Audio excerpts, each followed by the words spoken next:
السلام عليكم ورحمة الله وبركاته.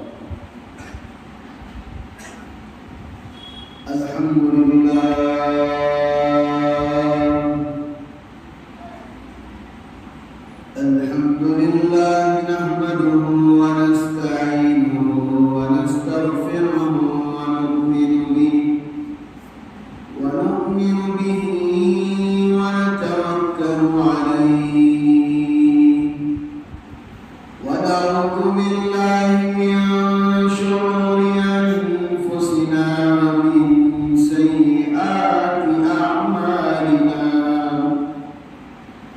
من يهده الله فلا مضل له ومن يضلل فلا هادي له. ونشهد أن لا إله إلا الله وحده لا شريك له. ونشهد أن سيدنا وسندنا ونبينا وكريمنا ومولانا محمد وبارك وسلم. أما بعد فأعوذ بالله من الشيطان الرجيم.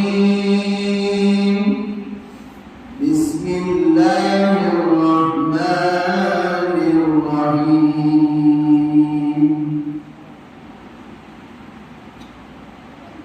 إن الصلاة تنهى عن الفحشاء والمنكر. صدق الله العلي العظيم. وقال النبي صلى الله عليه وسلم: الصلاة عماد الدين، أو كما قال عليه الصلاة والتسليم. قال رب اشرح لي صدري ويسر لي أمري واحلل عقدة من لساني يفقهوا قولي. اللهم صل على محمد في أول وأوسط وآخر كلامنا. محترم عزیزان ملت، میں نوجوانوں سے درخواست کروں گا سامنے آ کر بیٹھے، سامنے آ جائیں۔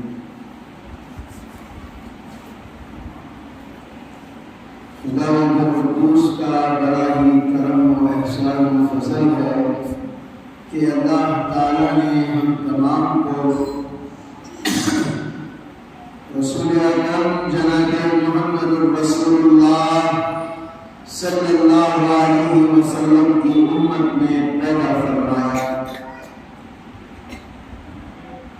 زمین کا مالک اللہ، آسمان کا مالک اللہ، سورج کا بنانے والا اللہ، چاند کا بنانے والا اللہ، ستاروں کا مالک اللہ، ہواؤں کا مالک اللہ ہے، زمین کی ہر ایک چیز کو بنانے والا، آسمان کے اڑنے والے پرندوں کو بنانے والا، جنگلوں کے اندر درندوں کو پیدا کرنے والا، جانوروں کو پیدا کرنے والا، انسانوں کو صحیح سالم بنانے والا، انسانوں کے اندر خوبصورتی رکھنے والا، انسان کے اندر ایک بولنے کا انداز رکھنے والا، انسان جب سانس لیتا ہے اور پھر سانس چھوڑتا ہے اس پر فرشتوں کو مقرر کرنے والا، انسان کی رگوں سے زیادہ قریب اللہ ہے۔ قرآن کہتا ہے وَنَحْنُ أَقْرَبُ إِلَيْهِ مِنْ حَبْلِ الْوَرِيدِ۔ خداوند قدوس انسان سے کہتا ہے بندے تو میرے پاس ایک قدم چل کر آ، میں تیرے پاس دوڑ کر آؤں گا۔ اللہ کہتا ہے میری تیری شہرت سے زیادہ ان سے قریب ہوں۔ قرآن کہتا ہے وَنَحْنُ أَقْرَبُ إِلَيْهِ مِنْ حَبْلِ الْوَرِيدِ۔ پچھلے جمعہ کا جو ہمارا عنوان باقی رہ گیا تھا وہ شب معراج کا عنوان چل رہا تھا اور آسمانوں کی بات نہیں آئی تھی، تو اللہ کے رسول کریم صلی اللہ علیہ وسلم حضرت جبرائیل امین کے ساتھ ساتوں آسمانوں کا سفر کرنے کے لیے گئے تھے، اور اللہ کے رسول کریم جناب محمد رسول اللہ صلی اللہ علیہ وسلم کی جو زندگی تھی، انسان جب تکلیفیں کھا کھا کر، اذیتیں کھا کھا کر غم کے مارے بیٹھ جاتا ہے، اللہ تعالیٰ اپنے محبوب نبی کی بے چینی کو دور کرنے کے لیے اپنے اس سفر کا آغاز کیا جسے شب معراج کہا جاتا ہے۔ آدھا بیان تو ہم نے سنا اور آخری کا آدھا عنوان ساتوں آسمانوں کا ہمارے پاس ذخیرہ تھا، عنوان چل رہا تھا اللہ کے رسول کریم صلی اللہ علیہ وسلم نے جو ہمارا پہلا قبلہ ہے جسے بیت المقدس کہا جاتا ہے، یعنی کوسا بیت المقدس آج جہاں پر لڑائیاں ہو رہی ہیں، مسلمانوں کو فلسطین کے اندر مارا جا رہا ہے، اور پہلا قبلہ ہمارا وہی تھا۔ عزیزان بزرگاں اور دوستوں، اللہ کے رسول کریم صلی اللہ علیہ وسلم براق پر سوار ہوئے اور پہلے آسمان پر تشریف لے گئے۔ حضرت جبرائیل امین بھی آپ کے ساتھ تھے۔ پہلے آسمان پر آپ کی ملاقات میرے اور آپ کے والد محترم حضرت آدم علیہ نبینا علیہ السلام سے ہوئی، اور دوسرے آسمان پر حضرت یحییٰ علیہ السلام اور حضرت شیس علیہ السلام ان سے ملاقات ہوئی۔ تیسرے آسمان پر حضرت یوسف علیہ نبینا علیہ السلام سے ملاقات ہوئی۔ چوتھے آسمان پر حضرت یونس علیہ نبینا علیہ السلام سے ملاقات ہوئی۔ پانچویں آسمان پر حضرت ہارون علیہ نبینا علیہ السلام سے ملاقات ہوئی۔ چھٹے آسمان پر حضرت عیسیٰ علیہ السلام سے ملاقات ہوئی، حضرت موسیٰ سے ملاقات ہوئی۔ آخر جب ساتویں آسمان پر گئے اور ایک ممبر کے پاس دیکھا کہ ایک بوڑھے سے ضعیف آدمی بیٹھے ہوئے تھے، اللہ کے رسول کریم صلی اللہ علیہ وسلم 6 آسمانوں کے اندر گئے، سب احترام کے ساتھ کھڑے ہوئے تھے، سب نے آ کر کہا کہ میرے بھائی آ گئے، ہمارے نبی آ گئے۔ فرشتوں نے استقبال کیا۔ جب 7ویں آسمان پر گئے، ایک ضعیف آدمی ممبر سے ٹیک لگائے ہوئے دونوں پیر کھڑا کر کے بیٹھے ہوئے تھے۔ جب اللہ کے رسول کریم صلی اللہ علیہ وسلم سامنے تشریف لے گئے تو جب وہ اٹھے اور گلے سے لگایا اور کہنے لگے میرا بیٹا آ گیا۔ اس سے کون مراد ہے؟ حضرت ابراہیم علیہ نبی علیہ السلام ہے۔ یہاں بیٹا کیوں کہا گیا؟ میں آپ کو تھوڑا سا قصہ حضرت ابراہیم علیہ السلام کا سنا دوں۔ جب حضرت ابراہیم علیہ السلام ضعیف ہو گئے تھے تو اپنے بچوں کو بلایا، حضرت ہاجرہ سے کہا، 2 بیویاں تھیں اور حضرت سارا پہلی بیوی تھی، دوسری حضرت ہاجرہ علیہ السلام تھی۔ اپنے بیوی سے کہا حضرت اسماعیل کہاں ہے، لے کر آؤ، میں اسے کچھ دعائیں دینا چاہتا ہوں۔ تو حضرت اسماعیل کہیں چلے گئے تھے بکریاں چرانے کے لیے، تو حضرت سارا کیا کرتی ہیں، حضرت اسحاق علیہ السلام کو سامنے پیش کر دیتی ہے اور سر پر ہاتھ رکھ کر حضرت ابراہیم علیہ السلام دعا کرتے ہیں، تیری نسل کے اندر انبیاء کا ایک بہت بڑا ذخیرہ تیری نسل سے ہوگا۔ وہ کون سی نسل ہے؟ وہ بنی اسرائیل کی نسل ہے۔ کئی سارے انبیاء ان کی نسل سے ہوئے، اور حضرت اسماعیل علیہ السلام آخر میں آئے اور دیکھتے کیا ہے کہ دعائیں تو اسحاق لے چلے، اب میرے بیٹے کو کیا دعا ملے گی؟ حضرت ہاجرہ پریشان ہو گئی۔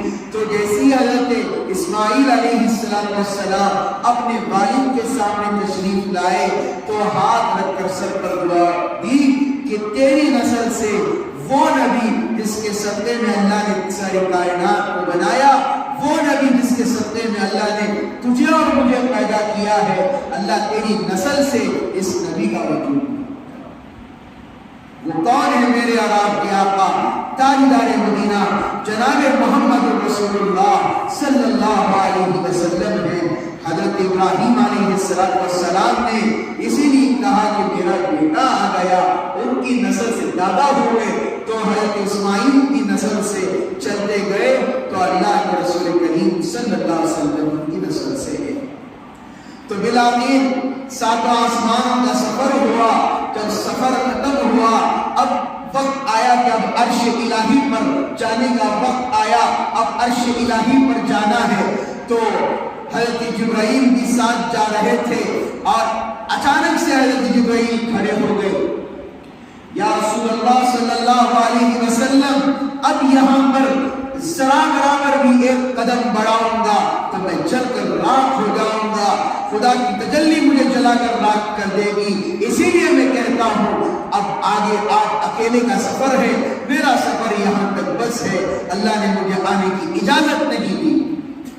اللہ کے رسول کریم صلی اللہ علیہ وسلم حضرت موسیٰ کا دور آپ یاد کریں، جب کوہ طور پر اللہ نے اپنے نبی کو بلایا تھا، کیا کہا تھا؟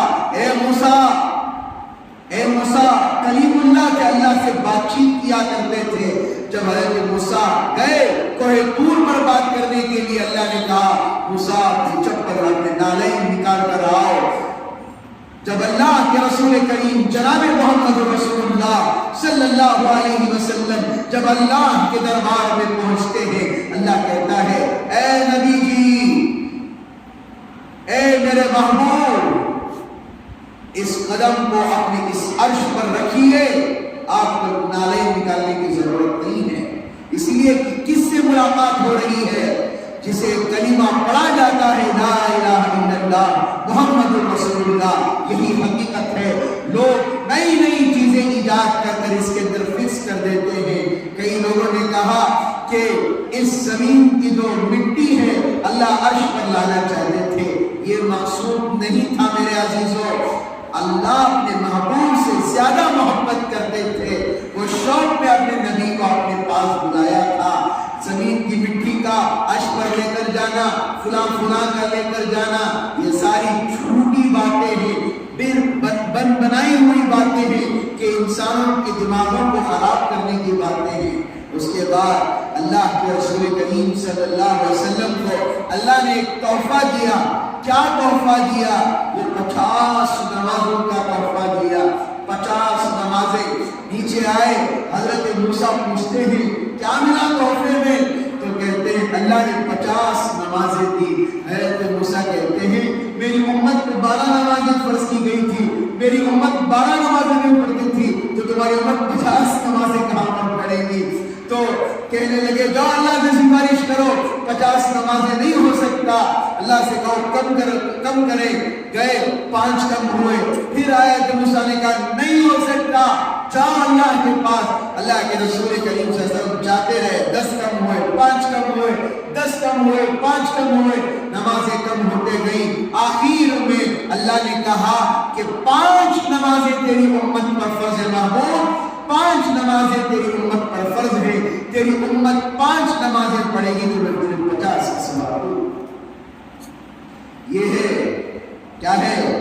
تحفے میں آئی تھی نماز۔ یہ نہیں کہ نماز کا مذاق اڑایا جائے، اذان سن کر بھی اپنے محبوب کے تحفے کا ہم مذاق اڑا رہے ہیں۔ صرف نام کے مسلمان کیا ہے؟ ہم محمد رسول اللہ کے چاہنے والے، ہم کیا ہیں؟ آقا کے چاہنے والے، ہم کیا ہیں؟ ہم نبی کا دامن نہیں چھوڑیں گے، صرف دعوے کے مسلمان ہو گئے، کام کے مسلمان کوئی نہیں ہے۔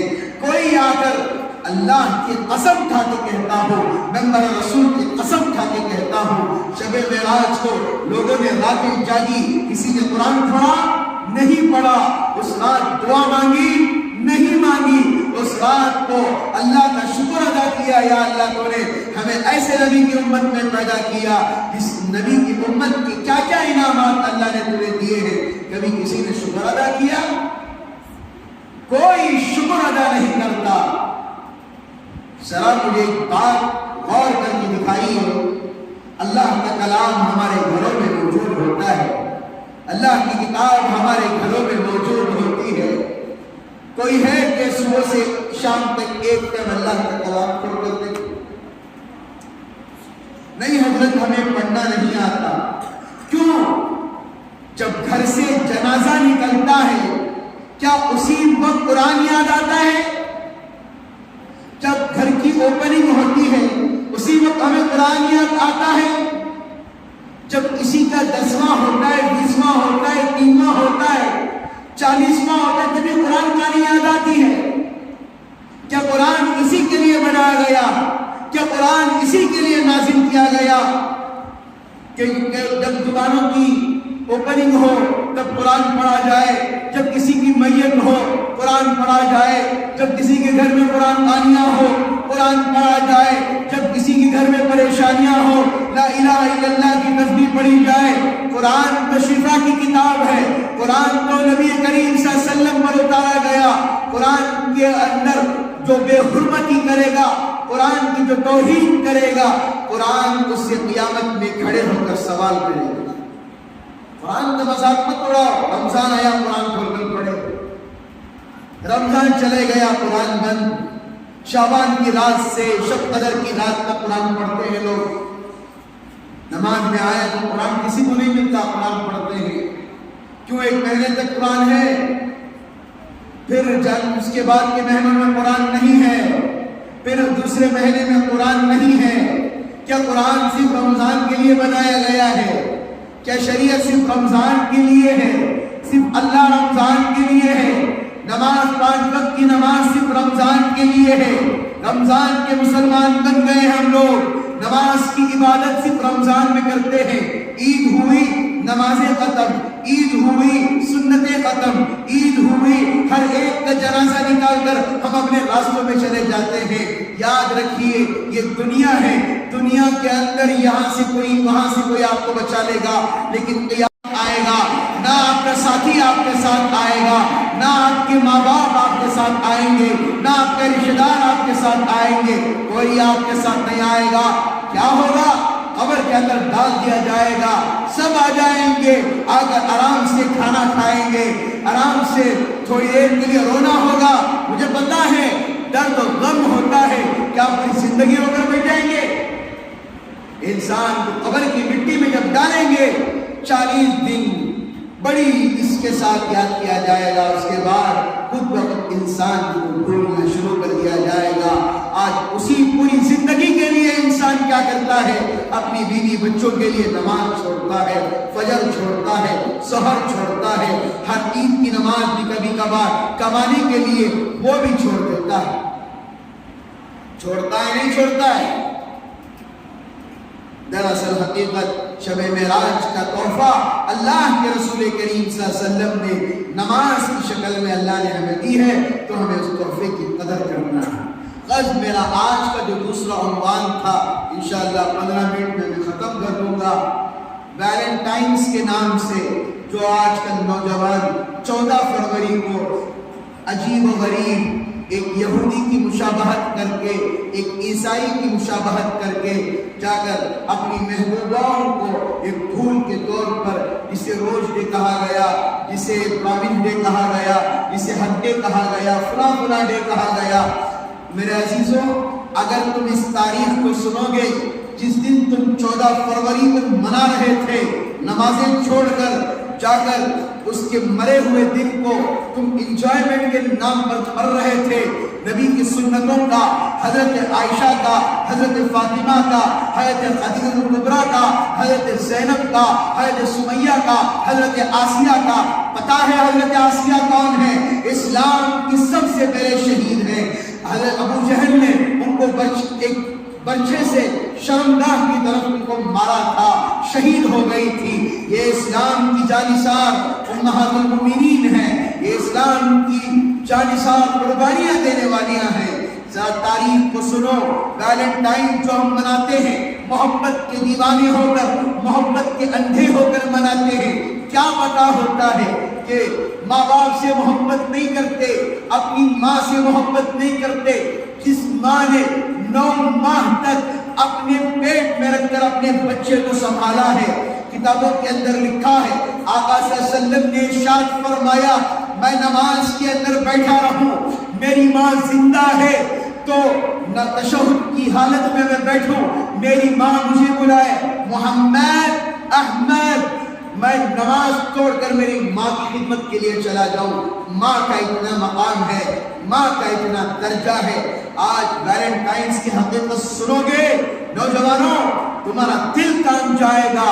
تم بیوقوفی کی زندگیاں گزار رہے ہو، جو واٹس ایپ چلتا ہے اسی کو اپنی زندگی مانتے ہو، جو فیس بک کہتا ہے اسی کو اپنا خدا سمجھ چکے ہو، جو انسٹاگرام کہتا ہے اسی کو سب کچھ سمجھ چکے ہو۔ ہنسی کا مقام نہیں ہے، مذاق کا مقام نہیں ہے، کھیلنے کا مقام نہیں ہے۔ آج مسلمانوں کو ہر طرف سے مسلمانوں کو ختم کرنے کی سازشیں کی جا رہی ہیں۔ ایک ویلنٹائنز کے زمانے کے اندر ایک پادری رہا کرتا تھا جو اپنے زمانے کے اندر صرف گناہ کا عادی تھا۔ ہر کوئی لڑکی سامنے سے جاتی تو اسے غلط نگاہوں سے دیکھتا، غلط ارادوں سے اسے بہکانے کی کوشش کرتا۔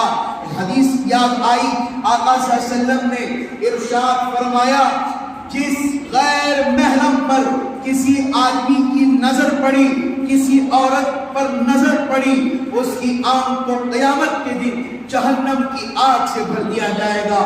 بخاری کی حدیث ہے، جا کر جسے پوچھنا پوچھ دیجئے۔ میرے عزیزوں، کسی غیر محرم پر نگاہ ڈالنے کا یہ نتیجہ اے عذاب اللہ دے رہی ہے۔ ویلنٹائنز 14 فروری، گھر میں ماں کیا کھا رہی ہے، بہن کیا کھا رہی ہے، میرا باپ کیا کر رہا ہے، میں پیسے کما رہا ہوں 200 روپے یا 500 روپے جو کما رہا ہوں، میں گھر کو دے رہا ہوں یا نہیں، میری ماں کو دے رہا ہوں یا نہیں، میری بہن کا حال دیکھ رہا ہوں یا نہیں۔ نہیں، 3rd سینچری کے اندر جب عیسائیت کا ولولہ زیادہ تھا، بادشاہت تھوڑی عیسائیوں کی غلبہ پا رہی تھی، اس وقت بادشاہ نے اس کی حرکتوں کو دیکھ کر اسے فوراً کہا کہ اس آدمی کو اٹھاؤ، یہ میرے شہر کا ماحول خراب کر رہا ہے، اسے قید خانے میں ڈال دو۔ اس آدمی کو اٹھایا گیا اور قید خانے میں ڈال دیا گیا، اور قید خانے میں جب ڈالا گیا، وہ اتنا بدتمیز قسم کا آدمی تھا، اتنا بے حیا والا آدمی تھا، جو جیلر تھا اسی کی بیٹی کے ساتھ ناجائز سمت اس نے بنا لی۔ نوجوان سن رہے ہیں؟ سن رہے نوجوان؟ میں اسی لیے آپ سے کہہ رہا ہوں، آپ ہمارا مستقبل ہو۔ یہ سب کرنے کے لیے اللہ نے آپ کو دنیا میں پیدا نہیں کیا۔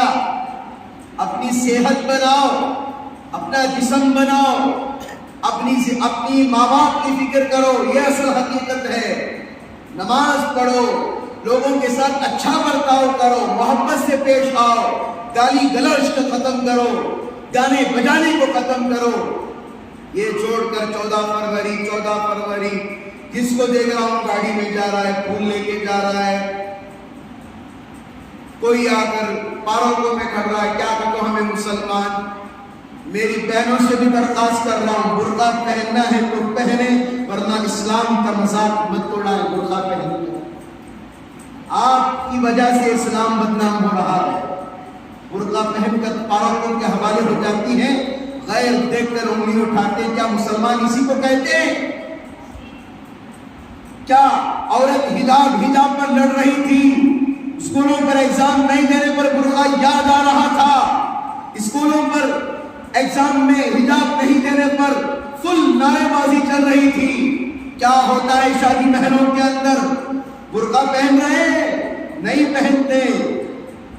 میں نے کہا کہ برقع صرف نام کا ہو گیا ہے، مسلمانوں کا نام، اسلام کا نام بدنام مت کیجیے۔ آپ کو کڑوا لگ رہا ہوگا، قبر میں جائیں گی، اصل حقیقت عورتوں کو بھی پتا چلے گی کہ مکہ مسجد کے اندر بیٹھ کر ایک شخص کیا کہہ رہا تھا جب اس آدمی کو قید خانے میں ڈال دیا گیا۔ اس نے جیلر کے ساتھ، اس کی بیٹی کے ساتھ ناجائز سمبند بنا لی، اس کے ساتھ ایک ناجائز اولاد پیدا ہوئی۔ ہر دن وہ اس شخص سے ملنے جایا کرتی تھی۔ پتا ہے نا، نوجوان ایک ایک دن منا رہا ہے، 5-6 دن ہوتے ہیں، روزانہ کبھی پھول لے کر جاتی، کبھی کارڈ لے کر جاتی، کبھی قسمیں کھانے کے لیے جاتی، کبھی ملنے کے لیے جاتی۔ یہی وہ 6 دن ہیں جو نوجوان بے وقوف ہو کر منا رہا ہے، جس کے اندر حیا کی دھجیاں اڑ رہی ہیں، جس کے اندر حضرت امہات المؤمنین کی حیا و پاک دامنی کی عزتیں لوٹ رہی ہیں۔ کسی کا نام فاطمہ ہے، کسی کا نام زینب ہے، کسی کا نام کلثوم ہے۔ نام رکھ کر اس نام کی توہین نہ کریں۔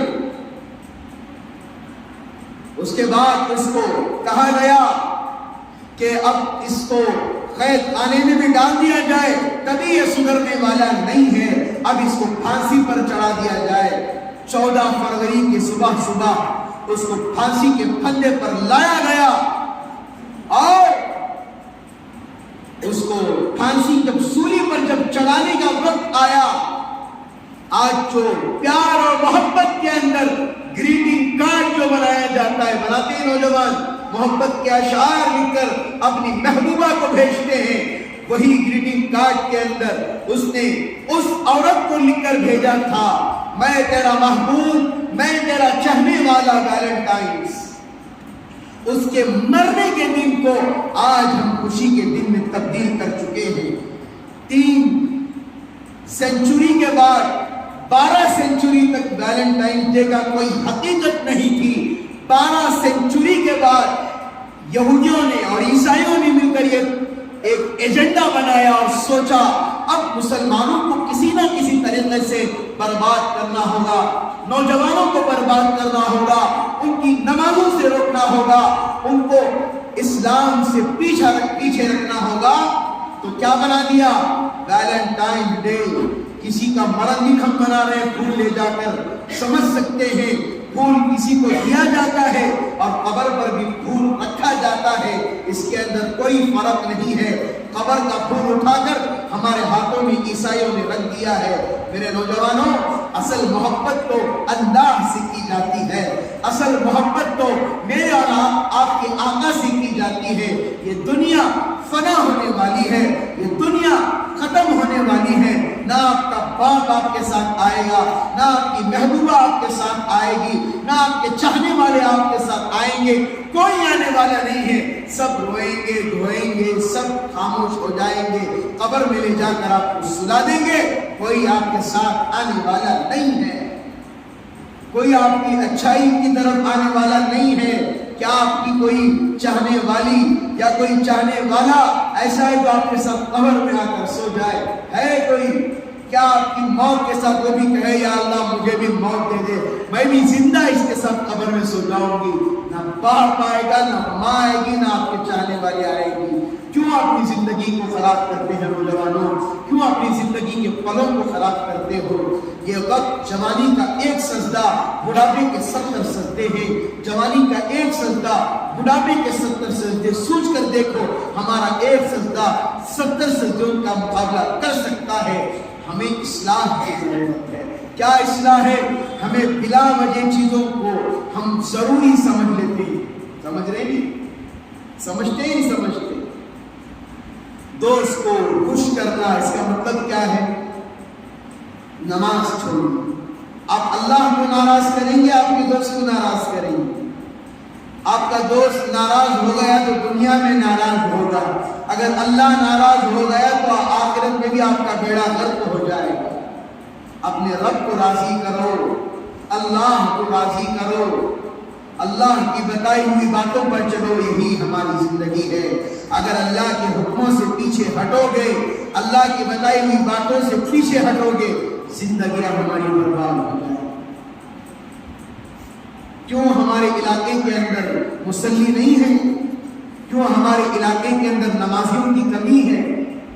خامخواہ نیوز دیکھ کر کیا فلسطین کے اندر ایسا ہو گیا، کیا بچوں کو مارا جا رہا ہے، کمنٹ پاس کرنے سے کچھ نہیں ہوتا۔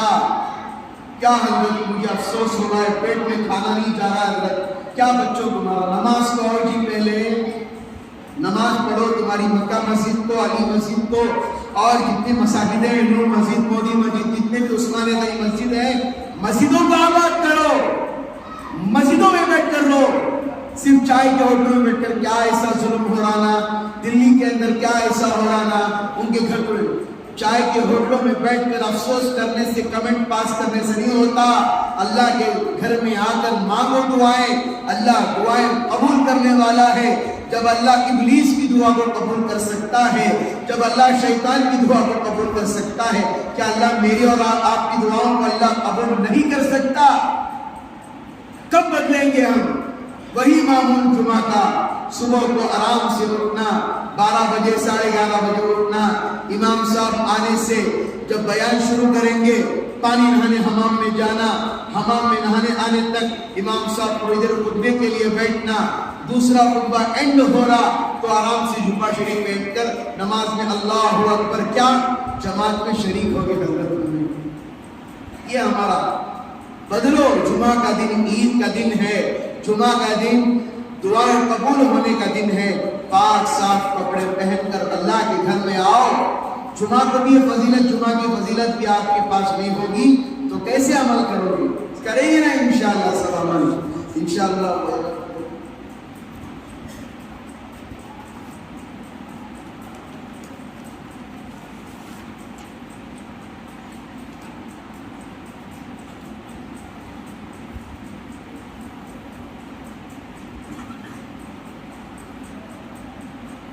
ابھی SSLC کے بچوں کا امتحان قریب آ رہا ہے۔ بہت سارے بچے SSLC کے بچے ہمارے ہیں جو امتحان لکھتے وقت ڈر جاتے ہیں، بہت سارے سوالات آ جاتے ہیں یا گھبرا جاتے ہیں، امتحان کیسے لکھنا ہے پتہ نہیں ہو۔ علماء کی نگرانی میں سٹیزن ویلفیئر کی جانب سے ایک ٹرسٹ ہے، شباب الاسلام ایک ٹرسٹ ہے، اس کے اندر حضرت مولانا فردوس صاحب ہیں، حضرت مولانا آصف صاحب ہیں، صلاح الدین صاحب ہیں، اور میں بھی اس کے ساتھ خدمت کر رہا ہوں۔ نوجوان کی کمیٹی ہے، CMA کالج کاول میں سمرا، اس وومنس کالج کے اندر ہفتے کے دن 17 فروری صبح 9 بجے سے 1:30 بجے جتنے بھی SSLC کا ایگزام لکھنے والے بچیاں اور بچے ہیں، ان سے درخواست ہے کہ صبح 9 بجے سے پہلے وہاں پر پہنچنے کی کوشش کریں۔ انشاءاللہ عالی جناب مدثر صاحب وہاں پر جو اچھے اسکالر ہیں، اچھا علم رکھتے ہیں، اچھا ایجوکیشن رکھنے والے ہیں، وہ آگر بچوں کو سمجھائیں گے کہ SSLC کا ایگزام کیسے لکھنا ہے۔ ضرورت ہے، ہمارے علماء کچھ محنت پڑھ رہے ہیں، ہم بھی ان کا ساتھ دیں۔ جتنے بھی ہمارے SSLC پڑھنے والے طلباء ہیں ان سے درخواست کروں گا، CMA وومنس کالج کاول ویسندرا میں کل بروز ہفتہ صبح 9 بجے سے 1:30 بجے تک ایک پروگرام رکھا گیا ہے، اس کے اندر بچوں کو سمجھایا جائے گا، لہٰذا تمام بچے وہاں پر پہنچنے کی کوشش کریں۔ دعا کریں کہ اللہ تعالیٰ ہم تمام کو ان کہی باتوں پر اللہ عمل کی توفیق عطا فرمائے، اللہ ہر شرور و فتن سے اللہ حفاظت فرمائے۔ جن مرحوم کا بھی انتقال ہو گیا ہے، اللہ رب العزت سے دعا فرمائے، اللہ تعالیٰ ان کی مغفرت فرمائے، ان کی درجات کو بلند فرمائے، اللہ کرم کر بچوں نصیب فرمائے۔ جو حضرات سنتوں سے فارغ نہیں ہوئے ان سے فارغ ہوئے۔